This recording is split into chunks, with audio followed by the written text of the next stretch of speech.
Gold rate 1,00,000 ಆಗೋಯ್ತು. 2 ವರ್ಷಗಳ ಹಿಂದೆ 10 ಗ್ರಾಮ್ ಗೋಲ್ಡ್ ರೇಟ್ 60,000.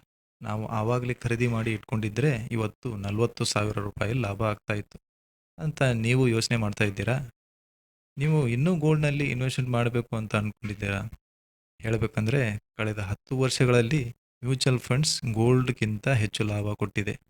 ಈ ವಿಡಿಯೋವನ್ನು ಕೊನೆವರೆಗೂ ನೋಡಿ, ನಿಮ್ಮ ಹೂಡಿಕೆಯ ದೃಷ್ಟಿಕೋನವೇ ಬದಲಾಗಬಹುದು. ಇವತ್ತಿನ ಗೋಲ್ಡ್ ಬೆಲೆ ಹೆಚ್ಚು ಕಮ್ಮಿ 10 ಗ್ರಾಮ್‌ಗೆ 1,00,000 ರೂಪಾಯಿ. ಒಂದು ವರ್ಷದ ನಂತರ ಚಿನ್ನದ ಬೆಲೆ 10,000 ರೂಪಾಯಿ ಹೆಚ್ಚಾಗಬಹುದು ಅಂತ ಅನ್ಕೊಳ್ಳೋಣ. ಇಲ್ಲಿ ಒಂದು ವರ್ಷದಲ್ಲಿ 10,000 ರೂಪಾಯಿ ಲಾಭ ಆಯಿತು. ಮುಂದಿನ 2-3 ವರ್ಷದಲ್ಲಿ 20ರಿಂದ 25,000 ರೂಪಾಯಿ ಹೆಚ್ಚಾಗಬಹುದು. ಆದರೆ ಅದೇ 1,00,000 ರೂಪಾಯಿ ನೀವೇನಾದರೂ ಮ್ಯೂಚುವಲ್ ಫಂಡ್ಸ್‌ನಲ್ಲಿ ಇನ್ವೆಸ್ಟ್‌ಮೆಂಟ್ ಮಾಡಿದರೆ ಅದು ಎಷ್ಟು ಲಾಭ ಕೊಡುತ್ತೆ ಅಂತ ತೋರಿಸ್ತೀನಿ ಬನ್ನಿ.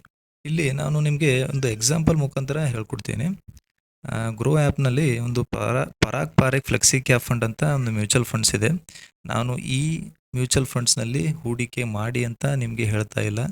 ನೀವು ನಿಮ್ಮದೇ ಆದಂಥ ಅಧ್ಯಯನವನ್ನು ಮಾಡಿ ಇದರಲ್ಲಿ ಹೂಡಿಕೆ ಮಾಡಬೇಕು. ಯಾರೇ ಹೇಳಿದರೂ ನೀವು ಬ್ಲೈಂಡಾಗಿ ಒಪ್ಕೊಳ್ಬೇಡಿ. ನೀವು ಇನ್ವೆಸ್ಟಿಗೇಟ್ ಮಾಡಿ ಅಥವಾ ಅದರ ಬಗ್ಗೆ ಅಧ್ಯಯನ ಮಾಡಿ ಮುಂದುವರಿಬೇಕು. ಈಗ ಇಲ್ಲಿ ರಿಟರ್ನ್ ಕ್ಯಾಲ್ಕುಲೇಟರ್ ಅಂತ ಒಂದು ಇದೆ ಇಲ್ಲಿ ಬರೋಣ. ಇಲ್ಲಿ ಮಂತ್ಲಿ SIP ಕೂಡ ಮಾಡ್ಬೋದು, ಒನ್ ಟೈಮ್ ಕೂಡ ಮಾಡ್ಬೋದು. ಈ ಮಂತ್ಲಿ SIP ಬಗ್ಗೆ ಇನ್ನೊಂದು ವಿಡಿಯೋ ಕೂಡ ಮಾಡ್ತೀನಿ. ಅದು ಮುಂದಿನ ವಿಡಿಯೋದಲ್ಲಿ ನೋಡ್ಬೋದು ತಾವು. ಈ ಒನ್ ಟೈಮ್ ಇನ್ವೆಸ್ಟ್ಮೆಂಟಲ್ಲಿ ಈಗಿನ ಸದ್ಯದ ಗೋಲ್ಡ್ ರೇಟ್ 1,00,000 ರೂಪಾಯಿ ಇದೆ. ಈ 1,00,000ನ ಒಂದು ವರ್ಷದಲ್ಲಿ ಎಷ್ಟಾಗುತ್ತೆ? ಟೋಟಲ್ ಇನ್ವೆಸ್ಟ್ಮೆಂಟ್ 1,00,000 ರೂಪೀಸ್ ಆ್ಯಂಡ್ ಒಂದು ವರ್ಷ ಆದಮೇಲೆ ಇಟ್ ವಿಲ್ ಬಿಕಮ್ 1,09,460 ರೂಪೀಸ್. ಅಂದರೆ 9,460 ರೂಪಾಯಿ ಲಾಭ ಒಂದು ವರ್ಷಕ್ಕೆ ಇದು. ಅದೇ ನೀವು 3 ವರ್ಷ ಬಿಟ್ರಿ ಅಂತ ಅಂದ್ಕೊಳ್ಳೋಣ. ಎಷ್ಟಾಯಿತು? 1,90,90,616 ಅಂದರೆ 90,616 ರೂಪಾಯಿ ಲಾಭ. ಅಂದರೆ ವರ್ಷಕ್ಕೆ ಎಷ್ಟು ಲಾಭ ಬಂತು? ಕ್ಯಾಲ್ಕುಲೇಟ್ ಮಾಡೋಣ ಬನ್ನಿ. 90,616 ಡಿವೈಡೆಡ್ ಬೈ 3, ಯಾಕೆ 3 ವರ್ಷ ಅಲ್ವಾ? ಆದರೆ 30,205 ರೂಪಾಯಿ. ಅದು ವರ್ಷಕ್ಕೆ 1,00,000. ಅದೇ ನೀವು 5 ವರ್ಷಕ್ಕೆ ಕ್ಯಾಲ್ಕುಲೇಟ್ ಮಾಡಿದ್ರೆ ಇದು 1,00,000 ಹೋಗಿ 3,08,732 ರೂಪಾಯಿ ಆಗುತ್ತೆ. ನೀವು ಯೋಚನೆ ಮಾಡಿ, ನೀವು ಇದೇ 1,00,000 ರೂಪಾಯಿನ ಗೋಲ್ಡ್‌ನಲ್ಲಿ ಇನ್ವೆಸ್ಟ್‌ಮೆಂಟ್ ಮಾಡಿದರೆ ಎಷ್ಟಾಗ್ತಾಯಿತ್ತು ಅಂತ. ಒಂದು ವರ್ಷಕ್ಕೆ ಎಷ್ಟಾಗ್ಬೋದು, 3 ವರ್ಷಕ್ಕೆ ಎಷ್ಟಾಗ್ಬೋದು, 5 ವರ್ಷಕ್ಕೆ ಎಷ್ಟಾಗ್ಬೋದು ಅಂತ.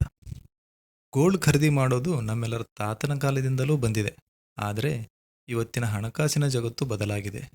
ತಮ್ಮ ಮಕ್ಕಳ ಮದುವೆಗೆ ಭಾಳಷ್ಟು ಜನರು ಮುಂದೆ ಗೋಲ್ಡ್ ರೇಟ್ ಜಾಸ್ತಿ ಆಗುತ್ತೆ ಅಂತ 1 ವರ್ಷದ ಮುಂಚೆನೇ ಗೋಲ್ಡ್ ಖರೀದಿ ಮಾಡಿ ಇಟ್ಕೋತಾರೆ. 1 ವರ್ಷದವರೆಗೂ ಈ ರೀತಿ ಯೋಚನೆ ಮಾಡೋದು ಒಳ್ಳೆಯ ನಿರ್ಧಾರನೇ. ಆದರೆ 2-3 ವರ್ಷಗಳ ಕಾಲ ಗೋಲ್ಡ್ ಖರೀದಿ ಮಾಡಿ ತಮ್ಮ ಮನೆಯಲ್ಲಿ ಇಟ್ಕೊಳ್ಳೋದು ಒಳ್ಳೆಯ ನಿರ್ಧಾರವಲ್ಲ. ಹಾಗಂತ ಗೋಲ್ಡ್‌ನಲ್ಲಿ ಇನ್ವೆಸ್ಟ್‌ಮೆಂಟ್ ಮಾಡೋದ್ರಿಂದ ನಷ್ಟ ಆಗುತ್ತೆ ಅಂತ ಅಲ್ಲ. ಇನ್ವೆಸ್ಟ್‌ಮೆಂಟ್ ಹೇಗಿರಬೇಕು ಅಂದರೆ ಕನಿಷ್ಠ ಅಂದರೂ 3 ವರ್ಷದವರೆಗೂ ಪ್ಲ್ಯಾನ್ ಮಾಡಬೇಕು. ಮ್ಯೂಚುವಲ್ ಫಂಡ್ಸ್‌ನಲ್ಲಿ ಇನ್ವೆಸ್ಟ್‌ಮೆಂಟ್ ಮಾಡೋದ್ರಿಂದ ಹೆಚ್ಚು ಲಾಭ ಅಂತೂ ಹೇಳಬಹುದು. ಲಾಂಗ್ ಟರ್ಮಲ್ಲಿ ಲಾಭ ಜಾಸ್ತಿ ಮತ್ತು SIP ಮೂಲಕ ಕೂಡ ಇನ್ವೆಸ್ಟ್‌ಮೆಂಟ್ ಮಾಡಬಹುದು. ಆದರೆ ಸರಿಯಾದ ಮ್ಯೂಚುವಲ್ ಫಂಡ್ಸ್ ಆಯ್ಕೆ ಮಾಡೋದು ಬಹಳ ಮುಖ್ಯ. ನೀವೇ ತೀರ್ಮಾನ ಮಾಡಿ, ಭದ್ರತೆ ಬೇಕಾ ಅಥವಾ ಲಾಭ ಬೇಕಾ ಅಂತ. ಚಿನ್ನದ ಮೇಲೆ ಹೂಡಿಕೆ ಮಾಡೋದ್ರಿಂದ ನಿಮ್ಮ ಮನಸ್ಸಿಗೆ ಶಾಂತಿ ಸಿಗಬಹುದು. ಆದರೆ ಮ್ಯೂಚುವಲ್ ಫಂಡ್ ನಿಮ್ಮ ಹಣವನ್ನು ಬೆಳೆಸುತ್ತದೆ. ಇದು ಕಾಲಘಟ್ಟದ ಆಯ್ಕೆ. ನೀವು ಯಾವ ಇನ್ವೆಸ್ಟ್‌ಮೆಂಟ್ ಉತ್ತಮ ಎಂದು ನಿಮ್ಮ ಅಭಿಪ್ರಾಯವನ್ನು ಕಮೆಂಟ್ ಬಾಕ್ಸ್‌ನಲ್ಲಿ ತಿಳಿಸಿ. ಇಂತಹ ಹಣಕಾಸು ವಿಷಯಗಳಿಗಾಗಿ ನಮ್ಮ ಕನ್ನಡ ಯೋಜನೆ ಯೂಟ್ಯೂಬ್ ಚಾನಲ್‌ಗೆ ಸಬ್ಸ್ಕ್ರೈಬ್ ಮಾಡಿ. ಧನ್ಯವಾದಗಳು.